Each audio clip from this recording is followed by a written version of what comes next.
안녕하세요. 새해를 맞이해서 첫 책을 하나 소개해 드리도록 하겠습니다.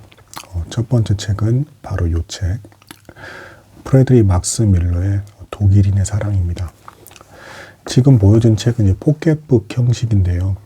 제가 이제 시간이 없을 때 전철을 타고 다니면서 작은 책으로 사서 이제 봤던 기억이 있습니다.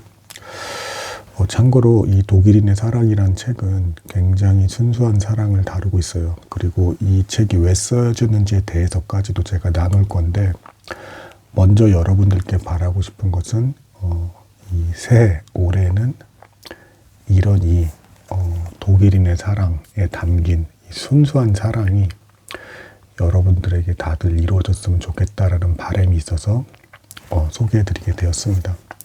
사실 내용 자체는 어떻게 보면 너무 단순하고 조금 지루하게 느껴질 수도 있어요. 단조롭게 느껴질 수도 있고요.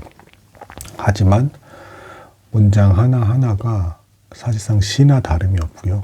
사랑에 빠진 사람이라면 신이 된다라는 말이 있잖아요. 정말 아름다운 표현들이 계속해서 연속적으로 나옵니다. 내용은 대략 이렇습니다. 어느 귀족의 성에 아픈 딸아이가 있었어요. 여자아이가 있었는데, 이 아픈 귀족의 집안의 이 여자아이를 평민 신분의 주인공이 이제 만나게 되게 되고, 이제 둘이 서로 첫눈에 반하게 되는 이유는 그 여자아이의 모습을 보자마자, 그리고 그 여자아이도 소년의 모습을 보자마자 너무도 영혼이 순수하고 맑은 사람인 것 같구나라는 걸 두 사람이 동시에 본능적으로 느끼게 됩니다. 그러면서 이제 계속되는 어떤 정신적인 사랑을 나누기 시작해요. 왜냐하면 그 여자아이가 너무 몸이 아프고 유약하기 때문에 항상 누워 지내야 됐어요. 그래서 이 주인공인 평민 출신의 이 소년이 이제 점점 성장해 가면서 회상형의 형태로 그 편지글 비슷하게 남긴 글을 통해서 이 소녀와 어떤 대화를 나눴고 어떤 사랑을 나눴는지를 하나하나 기술하게 된 겁니다. 단순히 내내 사랑 이야기만 있는 것도 아니고요. 이 두 사람이 마침내는 정신적인 교류로서 하나가 돼서 알고 있는 모든 지식을 나누기도 하고, 서로 의견이 좀 다른 부분도 생긴다 할지라도 서로 흔쾌히 받아들이면서 서로 사랑을 이루어가게 됩니다. 물론 주변에 곱지 않은 시선도 존재합니다. 어차피 곧 죽게 될 아이인데 그런 아이를 두고 너무 열렬하게 저렇게 사랑하는 주인공 남자에 대한 어떤 어리석음으로 비춰질 수 있는 어떤 그런 모습이라든가, 요즘 시대에서 보면 참 비현실적이고 실리적이지 않을 수가 있지만 어찌됐건 두 사람은 하나가 되었다라는 것, 그 하나가 되었다라는 것을 표현하는 어떤 내용이 있어요. 주인공이 10대 때 이제 한번 초청을 받게 되었는데, 이 소녀가 언제 자기가 몸이 아파서 죽게 될지 모르니까 손에 각 손가락마다 반지가 다 껴져 있었나 봅니다. 그래서 형제들한테 쭉 이제 다 형제 자매에게 반지를 하나씩 빼서 주는데, 이 주인공인 평민 출신의 남자아이는 어쨌든 혈육은 아니잖아요. 그래서 이 반지를 주지 못하고서 이제 머뭇거리고 있을 때, 이때 이 남자아이가 그 섭섭해하는 모습을 보이게 되니까 이 소녀 아이가 제 순수한 마음에 어떤 상처가 되었나 보다 싶어서 마지막 남은 반지까지 빼서 주려고 해요. 원래는 이제 무덤 속으로 간직하고 가져가려던 반지였는데, 이때 소년이 말을 합니다. 정확히 그게 어떤 의미인지는 이해하지 못한 상태였지만, 주지 않아도 괜찮아. 너의 것은 이미 나의 것이야. 라고 말을 하면서 다시 그 반지를 소녀에게 돌려줍니다. 그러니까 이제 이미 사랑으로서, 물론 정신적인 사랑이긴 하지만 육체적으로는 어쨌든 몸이 너무 안 좋기 때문에 어쩔 수가 없는 거고요. 그런 사랑을 통해서 하나가 되었다는 걸 확인하는 어떤 그런 대사가 나오죠.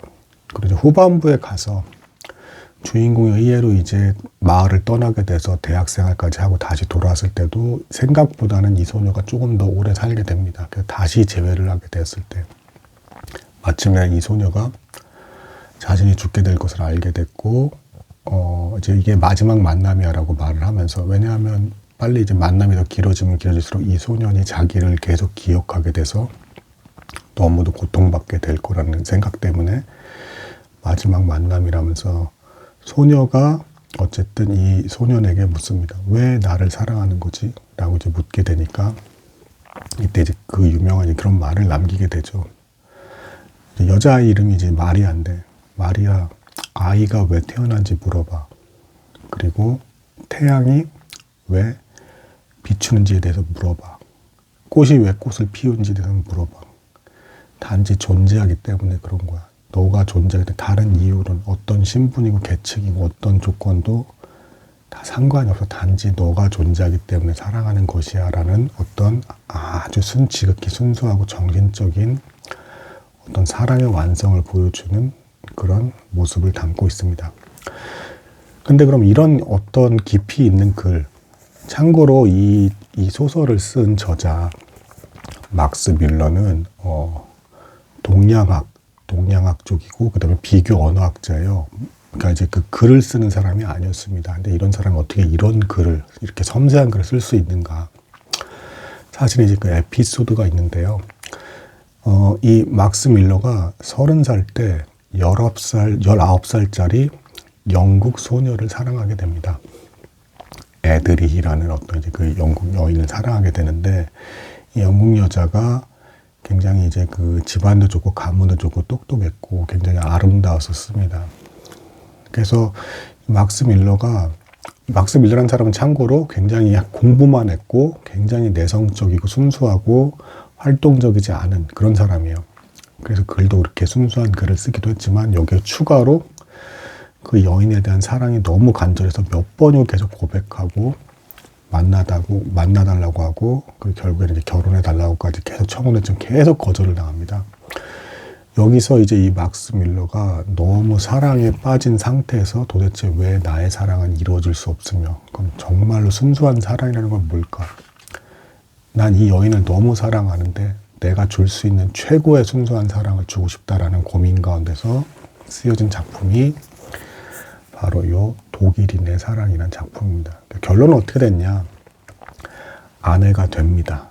6년에 걸쳐서 그렇게 계속 고백하고 사랑을 어필한 끝에 그 여인의 집안에서도 반대했지만 마침내는 받아들이게 되었고, 뭐 인종도 다르잖아요. 국적도 다르고 여러 가지 다른 것도 너무 하고, 나이 차도 대략 11살 정도 차이가 났고, 그런 차이를 다 극복하고 마침내는 두 사람이 결혼을 하게 됩니다. 그리고 그 영국인 아내가 최초로 이 독일인의 사랑 독일어판을 영어로 번역을 해서 자기 조국에도 소개하게 되는, 결국 막스 밀러는 이렇게까지 놀라운 정신으로만으로도 이렇게 굉장히 순수한 사랑을 추구하면서 애절하게 사랑의 마음을 추구한 소리를 쓸 수 있었던 이유는 6년여간에 걸쳐서 도저히 이루어질 수 없을 것 같은 그 한 여인을 두고 포기하지 못하는 상태에서 계속 고통받으면서 너무도 간절하게 매일매일을 단 한순간도 그녀를 잊지 않고 너무 애절하게 사랑을 해서 그 사랑의 마음을 담고자 이런 이제 이 놀라운 책을 썼다. 너무 순수하고 아름다운 표현들이 많이 나옵니다. 그러니까 그녀와 내가 신체적이나 육체적으로 이루어지지 못할지라도, 신분이 다를지라도, 그리고 다른 조건이 성하지 못할지라도 결론적으로는 단지 너가 존재하기 때문에 나는 너를 너무도 사랑한다라는 것을 표현한 소설이 바로 독일인의 사랑이고, 그 사랑의 대상은 곧 막스 뮬러의 아내가 된 여인이었습니다. 그래서 여러분들도 올해 이 새해에 그런 순수한 사랑, 남들이 보기에도 너무도 부럽고 일생일대에 한 번 있을까 말까한 그런 사랑, 어떤 조건을 다 넘어서는 단지 너라는 것만으로도 만족할 수 있는 그런 사랑을 이루어 가셨으면 좋겠다는 마음으로 오늘 영상 올리게 되었습니다. 매번 격려 주시고 재미있게 봐주셔서 여러분 많이 감사합니다. 새해 복 많이 받으세요.